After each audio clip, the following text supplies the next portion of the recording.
જીવનમાં અભયની ઈચ્છા રાખવા વાળાએ ભગવાનની ભક્તિ કરી. નિર્ભય બનાવનારો કેવલ પરમાત્મા. અભયમ સત્વ સંશુદ્ધિ, અભયનું દાન કરનારો પરમાત્મા. અને જેને ભગવાનનો આશ્રય સિદ્ધ થઈ જાય ને એને પછી કોઈ સંસારનો ભય રહેતો નથી. જુઓ ને આપણા ભગવતીઓના ચરિત્ર જુઓ. કુમનદાસની વાર્તામાં જુઓ, અકબર બાદશાહે બોલાવ્યા અને કુમનદાસને કહ્યું કે કઈક પદ ગાઓ, અમારા ગુણગાન કરો. એક તો જવાની ઈચ્છા નહોતી પ્રભુને છોડીને, અને પરાણે બોલાવ્યા અકબર બાદશાહ અને પાછું કહ્યું કે મારા ગુણગાન કરો. એટલે કુંભનદાસને આવ્યો ક્રોધ અને પદ રચીને ગાયો.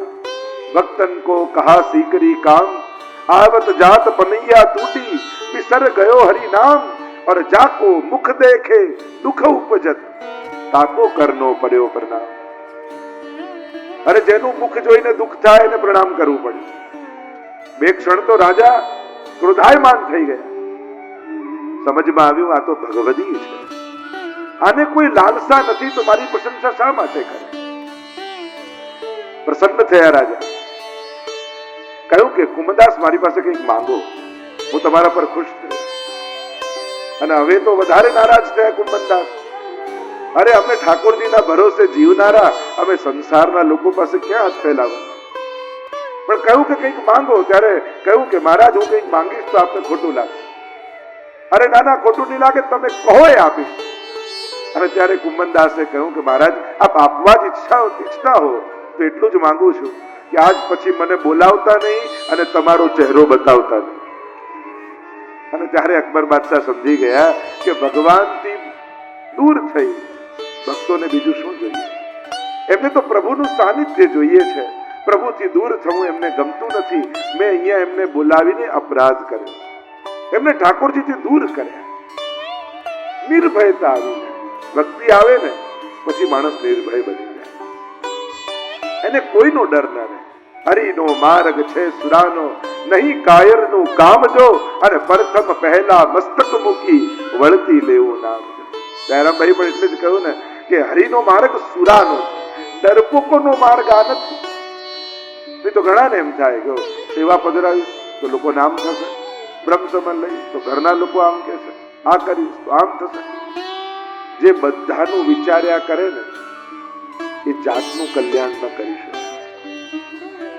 બધાના મન સાચવવા જશો તો પ્રભુને પ્રસન્ન નહીં કરી શકે. પણ પ્રભુને પ્રસન્ન કરશો ને તો આપમેળે બધા રાજી થઈ જશે. એક વાર જે અનુકૂળતાઓને ગોતતા રહે છે એ કરી નથી શકતા, અને જે કરવા લાગે છે ને ઠાકોરજી એને બધું અનુકૂળ કરી આપે છે. લોકોને સમજાવવા કરતા પ્રભુ આગળ વિનંતી કરે. જો બધું બધાને અનુકૂળ હોય સંભવ નથી. ઘણીવાર વિપરીતતા પણ હોય પરિવારમાં, સંસારમાં, કુટુંબમાં. પણ એક એકને પકડીને સમજાવવા જશો તો કામ નહીં થાય. ઠાકોરજી પાસે બેસો, પાઠ કરો, માળા કરો, સેવા કરો અને ઠાકોરજીને વિનંતી કરો કે પ્રભુ આ બધાના મન ફેરવી દેજો. અને જા પર કૃપા રામ કી હોય તા પર કૃપા કરે સબ કોઈ. એટલે સંસારના પરિવારના લોકોના ચહેરા જોઈને જીવ બાળ્યા કરતા ઠાકોરજી આગળ બેસીને એને વિનંતી કરી. કારણ કે બુદ્ધિને ફેરવનારો અમારો ઠાકોરજી. બુદ્ધિ પ્રેરક કૃષ્ણસ્ય પાદ પદ્મ પ્રસિદ્ધ હતું. બુદ્ધિને ફેરવનારા ઠાકોરજી. એટલે ન માનતા હોય, અનુકૂળ ન હોય એને કહીને ટોકીને જીવ બાળીને રહેવા કરતા ઠાકોરજીને કહેવું કે પ્રભુ આ આપના જીવો છે. આણે ભલે બ્રહ્મ સંબંધ નથી લીધું, પણ મેં લીધું ત્યારે આનું સમર્પણ કરી દીધું. તમે બ્રહ્મ સંબંધ લો છો ને ત્યારે તમારા આપ્તજનોના નામ બોલો, તમે તમારા સ્વજનોનું સમર્પણ કરી દો. એટલા માટે પ્રભુને કહેવું. લોકોને કહેવા જશો તો ઉદ્વેગ થશે. પ્રભુને વિનંતી કરજો કે પ્રભુ આપ આ લોકોના મન ફેરવો.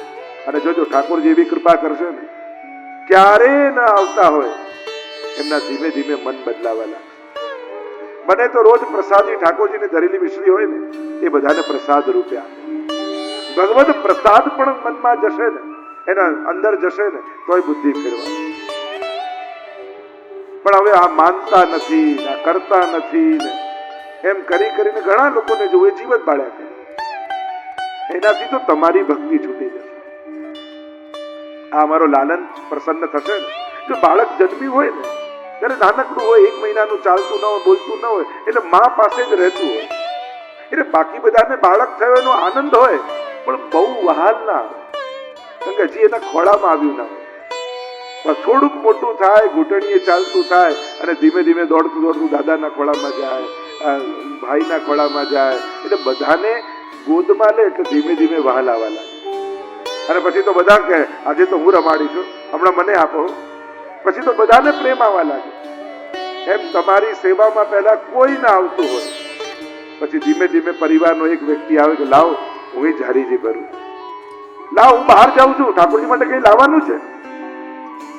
એને ધીમે ધીમે પ્રેમ જાગવા લાગે. ત્યારે માનજો તમારા લાલન હવે મોટા થયા અને ઘૂંટણીએ ચાલતા ચાલતા પહેલા આના ખોળામાં ગયા, અને આની ગોદમાં ગયા એટલે એને વાલ આવ્યું, એને પ્રેમ આવ્યો. એમ અમારો આ લાલન છે ને એક જગ્યાએ બેસો એવો છે જ. એ ધીમે ધીમે ઘરના બધા લોકોને ખેંચી લે. ધીમે ધીમે આ પ્રભુ પધારે એટલે પ્રભુમાં માનતાય ન હોય એ લોકો જોડાવા લાગે. આ સપ્તાહથી મને એ જ કહેતા કે જે અહીંયા એટલી મોટી સંખ્યામાં અમે લોકો છે, બધા એવા છે જે પહેલી વાર જ કથા સાંભળી રહ્યા. અને ઘણા એમ જ કીધું હતું અમે 1 દિવસ આવીશું, પછી નહીં આવીએ, અને હવે 7 દિવસ આવવાનો સંકલ્પ કરી લીધો. ત્યારે માનજો ભાગવતમાં રહેલા ભગવાન એના ખોળામાં ગયા. ઠાકોરજી એને ખેંચ્યા, એને પકડ્યા. આજ પ્રભુની કૃપા છે. આનાથી મોટો પ્રમાણ આપણને શું જોઈએ કે જો ને પ્રભુ આપણને પકડે છે, ખેંચે છે એની તરફ. કયું શ્રેષ્ઠ પ્રશ્ન કર્યો છે ને, અભયતા એ પ્રભુ આપે. એટલા માટે નિર્ભય થવાનો એક જ. ભક્તોને કોઈનો ભય નથી હોતો, કારણ એને ભગવાન પર ભરોસો હોય.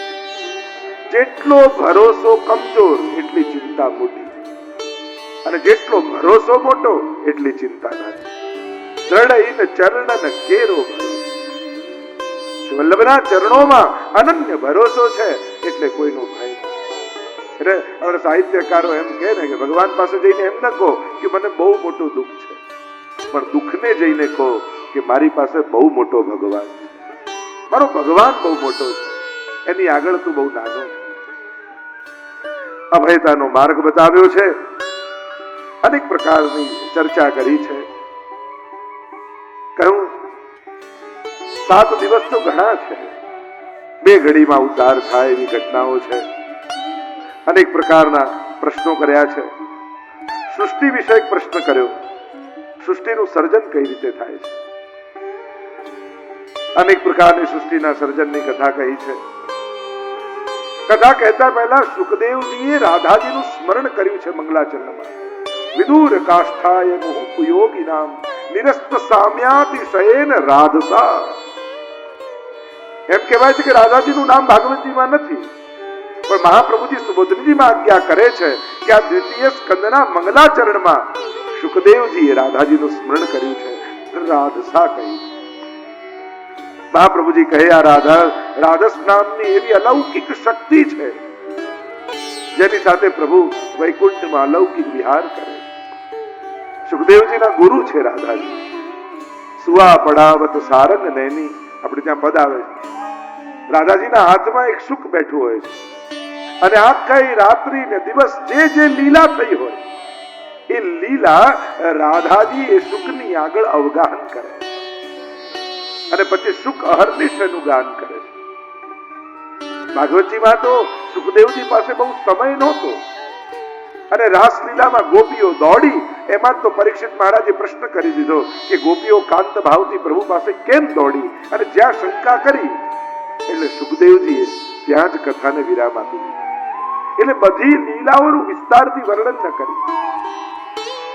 એ તો આપણા અષ્ટ સખાઓ ભૂતલ પર પધાર્યા અને એ બધી જ લીલાઓને પ્રગટ કરી. એટલે જ આપણે ત્યાં જે ભગવત ભજન કીર્તન ગાય એને શું કહેવાય? કીર્તનિયા. કીર એટલે સુખ, તનિયા એટલે એના વંશજ, એટલે એને કહેવાય કીર્તનિયા. જે સુખદેવજી લીલાઓ ગાઈ અને પ્રગટ ન કરી શક્યા એ અષ્ટછાપ દ્વારા પ્રગટ થઈ. આ સમગ્ર હોરી ખેલ લીલા, દાન લીલા, માન લીલા, હિંડોરા લીલા, આપણી વર્ષોત્સવની સમગ્ર લીલાઓ અષ્ટસખાઓએ ગાઈ. સૃષ્ટિ વિશે એક પ્રશ્ન કર્યો છે. ભગવાન ક્ષીરસાગરમાં નાભીમાંથી કમળમાંથી બ્રહ્માજી પ્રગટ થયા અને ચારે બાજુ જોવા લાગ્યા કે હું આવ્યો ક્યાંથી. ચારે બાજુ જલ છે અને જલમાં પરપોટા થાય ને, પરપોટા ફૂટે તો અવાજ આવે તપ તપ તપ તપ. અને બ્રહ્માજીના કાનમાં શબ્દો પડ્યા તપ તપ તપ. અને બ્રહ્માજી તપ કરવા બિરાજી. કમળની નાળમાં ગયા પણ ક્યાંય અંત ન પામ્યા. તપ કરવા વિરાજમાન થયા. પ્રભુ આવ્યા ધ્યાનમાં અને 4 શ્લોકમાં ચતુશ્લોકી ભાગવતનો ઉપદેશ પરમાત્માએ કર્યો, જેનું 18,000 એ વિસ્તાર. ભગવાન આદિ વક્તા છે ભાગવતજીના, એટલે તો કહ્યું ભગવતા પ્રોક્તમ ભાગવતમ. ભગવાને કહ્યું છે ભાગવતજી. એમને બ્રહ્માજી, નારદજી, સનતકુમારો, સનતકુમારજી નારદજી થી વ્યાસજી, ત્યાંથી સુખદેવજી. આખી ભાગવતજીની પરંપરા છે. આપણે ત્યાં પરંપરાનું બળ હોવું જોઈએ, મહત્વનું છે. મંત્રો તો ચોપડીમાં પણ મળે, પણ ચોપડીમાંથી વાંચીને મંત્ર દીક્ષા ન થાય. પણ ગુરુ જે પરંપરાથી જોડાયા હોય આદિ પુરુષથી, એના મુખથી મંત્ર સાંભળવો જોઈએ, ત્યારે એ મંત્રની દીક્ષા થઈ શકે. કંઠી તો બજારમાં 20 રૂપિયા કોડી મળે, પણ બજારમાંથી લઈને પહેરી ન લેવાય. કોઈના હાથે મંત્ર દીક્ષા લઈને ધારણ કરાય અને ત્યારે એ મંત્ર નું રોપણ હૃદયમાં થાય. એવી આખી પ્રક્રિયા છે. પરંપરાનું બળ આપણે ત્યાં કહેવાય, એટલે જ એને કહેવાય સંપ્રદાય. જે પરંપરાથી ચાલે એની મહત્તા છે. અને એટલા માટે આ પરંપરા જ ભાગવતજી આવે. વક્તાના લક્ષણમાં પણ કહ્યું છે કે પરંપરાથી ભાગવતજી ભણેલા હોવા જોઈએ, ગુરુ મુખ્ય ભાગવતજીનું શ્રવણ કર્યું હોવું જોઈએ. અહીંયા ચતુશ્લોકી ભાગવતનો ઉપદેશ પરમાત્માએ આપ્યો છે. 4 શ્લોકમાં સમગ્ર ભાગવતજી કહી દીધું. કારણ કે વેદાંતના 4 શબ્દો છે. આ 4 શબ્દ ઉપર સમગ્ર વેદાંત છે. બ્રહ્મ, જીવ, જગત અને માયા. આ 4 શબ્દનો વિસ્તાર સમગ્ર વેદાંતમાં કર્યો છે. આપણા આચાર્યો પણ જયારે બ્રહ્મસૂત્ર ઉપર ટીકા કરે છે ત્યારે આ 4 શબ્દો ઉપર વિસ્તાર કરે. એને જ આચાર્ય કહેવાય જાય આ 4 તત્વોનું સ્વરૂપ સમજાવે. બ્રહ્મનું સ્વરૂપ શું છે, જીવનું સ્વરૂપ શું છે, જગતનું સ્વરૂપ શું છે અને માયાનું સ્વરૂપ શું છે. એટલે તો જુદા જુદા મત આવ્યા ને. શુદ્ધાદ્વૈત બ્રહ્મવાદ, માયાવાદ, વિશિષ્ટાદ્વૈતવાદ, દ્વૈતાદ્વૈતવાદ. આ વિભિન્નતા ક્યાંથી છે? આ 4 શબ્દોને જુદા દ્રષ્ટિકોણથી જોઈ. કોઈએ દ્વૈતવાદ બતાવ્યો, કોઈએ અદ્વૈતવાદ બતાવ્યો, કોઈએ વિશિષ્ટાદ્વૈત બતાવ્યો. અને આ 4ના જુદા જુદા સ્વરૂપના વ્યાખ્યાઓ કરી. આ જુદા જુદા આચાર્ય, શંકરાચાર્ય હોય, રામાનુજાચાર્ય હોય, મધ્વાચાર્ય હોય, નિંબાર્કાચાર્ય અને વલ્લભાચાર્ય. અને આ રીતે 5 આચાર્યો પ્રધાન રૂપે હિન્દુ ધર્મના કહેવાય. અને એને અંતર્ગત બધી શાખાઓ અને પરંપરાઓ આવે. તો 4નું સ્વરૂપ આ ચતુશ્લોકી ભાગવતમાં સમજાવે. આઈએ દર્શન કરते. બ્રહ્મનું સ્વરૂપ સમજાવતા પરમાત્મા બોલ્યા કે આ બ્રહ્મનું સ્વરૂપ કેવું છે, શું છે? અહમ ઈવ અગ્રે. કંઈ જ નહોતું ત્યારે હું હતો. બધું જ દેખાઈ રહ્યું છે એ હું જ છું. કાંઈ નહીં રહે ત્યારે કેવલ હું રહીશ. જે ત્રિકાલા બાધિત છે એ જ સત્ય છે. કાળ તેના પર પ્રભાવ નથી કરતો. કાંઈ જ નહોતું ત્યારે બ્રહ્મ તો હતો. બધું જ છે તો બ્રહ્મ છે. બ્રહ્મના પણ અનેક રૂપ બતાવવામાં આવ્યા. 5 પ્રકારના સ્વરૂપની ચર્ચા કરી બ્રહ્મના. પર સ્વરૂપ, પુરુષ સ્વરૂપ, વિરાટ સ્વરૂપ, ગુણ સ્વરૂપ, અંતર્યામી સ્વરૂપ. અનેક સ્વરૂપથી પરમાત્માના સ્વરૂપોની ચર્ચા થાય. કારણ કે આપણે પ્રાય ઘણા લોકો એમ કે કણ કણમાં ઈશ્વર છે. કોઈ એમ કે તમારી અંદર ભગવાન છે. કોઈ એમ કહે કે તમે જેની સેવા કરો છો એ ભગવાન, તો આમાં સાચું શું? તો કે ત્રણેય સાચું છે. કણકણમાં પણ એ છે, તમારી અંદર છે, પણ અંશ રૂપે, પૂર્ણ રૂપે નથી. પણ તમે જેની સેવા કરો છો એ પુરુષોત્તમ છે, એ પૂર્ણ પુરુષોત્તમ છે.